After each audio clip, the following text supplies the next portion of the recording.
in such breaches. The UAE freely undertook such obligations when it acceded to the Genocide Convention.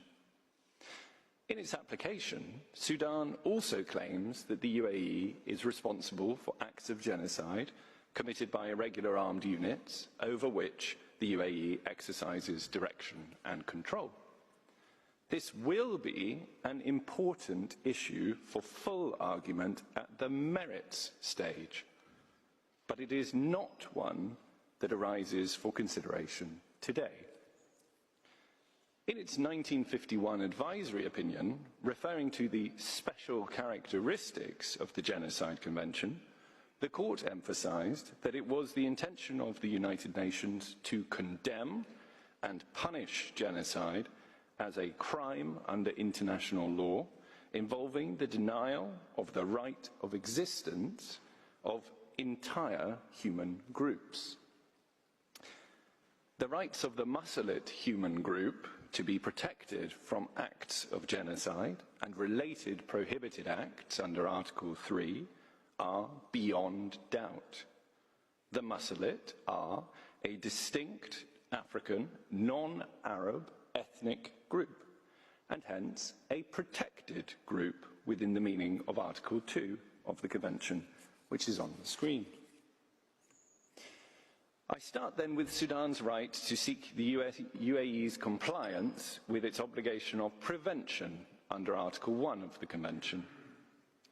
In the Bosnia genocide case, the court held that state parties are under a due diligence obligation to employ all means reasonably available to them so as to prevent genocide so far as possible. The court explained, a state's obligation to prevent and the corresponding duty to act arises at the instant that the state learns of, or should normally have learned of, the existence of a serious risk that genocide will be committed. From that moment onwards, if the state has available to it means likely to have a deterrent effect on those suspected of preparing genocide or reasonably suspected of harbouring specific intent, dolus specialis, it is under a duty to make such use of these means as the circumstances permit. Here, the UAE's obligation of prevention was undoubtedly engaged at least as early as November 2023. By that time, as you have heard, UN sources were already sounding a clear alarm about the risk of genocide. And by May 2024, the Special Advisor was informing the Security Council that the ongoing situation in the Sudan bears all the marks of a risk of genocide, including strong allegations that the crime has already been committed. And in June 2024, she specifically identified the increasing risk of genocide in El Fasher. Now, although a breach of the obligation of prevention can result from omission alone, the breach is all the more evident here because the UAE has been positively supporting the actors committing genocide by supplying them with funds, equipment and weapons to be used in the conflict. As you have heard from Professor Bjorga, UN sources have assessed that there are at least credible allegations of this. And the European Union has gone further still in designating a Sudanese gold company that is owned and controlled by General Hamdan and his family on the ground that it is used to secure military support from the UAE, including the provision of weapons used by the RSF in the conflict in Sudan. Moreover, the UAE is not only a geographically close state with strategic interests in Sudan, but one that has very close links with the senior leadership of the RSF and a real capacity to influence their conduct. 3 illustrative examples of such links. First, in December 2023, General Hamdan was photographed at Entebbe Airport disembarking from an aircraft belonging to Royal Jet, a UAE charter airline run by an advisor to the President of the UAE. And flight records show that that aircraft had flown from Abu Dhabi. Second, General Hamdan's youngest brother has lived in Dubai since 2014, where he established companies to manage the family interest in marketing gold sourced from Sudan. Third, as you've already heard from Professor Bürger, the United States has sanctioned 1 individual and 7 entities located in the UAE for their support to the RSF.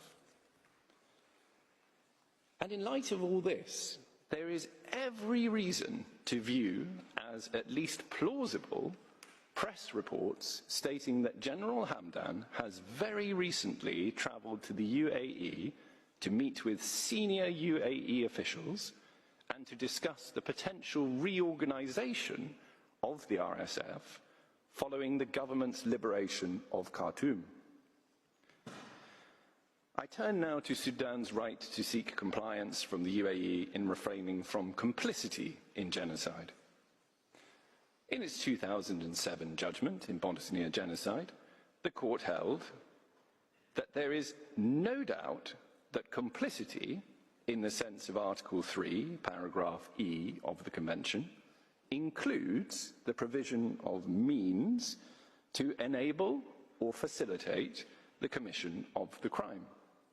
The court explained, although complicity as such is not a notion which exists in the current terminology of the law of international responsibility, it is similar to a category found among the customary rules constituting the law of state responsibility, that of the aid or assistance furnished by one state for the commission of a wrongful act by another state. The court also recognised that in this connection reference should be made to Article 16 of the ILC's Articles on State Responsibility, reflecting a customary rule. This states as follows: a state which aids or assists another state in the commission of an internationally wrongful act by the latter is internationally responsible for doing so if that state does so with the knowledge of the circumstances of the internationally wrongful act, and that act would be internationally wrongful if committed by that state. The court found that it could see no reason to make any distinction of substance between complicity in genocide, within the meaning of Article 3, paragraph E of the Convention, and the aid or assistance of a state in the commission of a wrongful act by another state within the meaning of Article 16. Plainly, there is at least a plausible case that Sudan has rights under Article 16. I have already addressed the question of the UAE's knowledge of the genocide from November 2023, and there can, of course, be no dispute that those heinous acts would be internationally wrongful if committed by the UAE itself. Notwithstanding its knowledge that the RSF was committing acts of genocide, the UAE continued, and indeed continues still, to lend aid and assistance to the RSF, including through the provision of weapons and equipment to be used in the conflict. Some of those weapons have no doubt already been, and very likely will be, used to commit atrocities against the surviving Masalit group in North and West Darfur, including the tens of thousands currently under siege in El Fasher and in other gathering places such as the Zamzam camp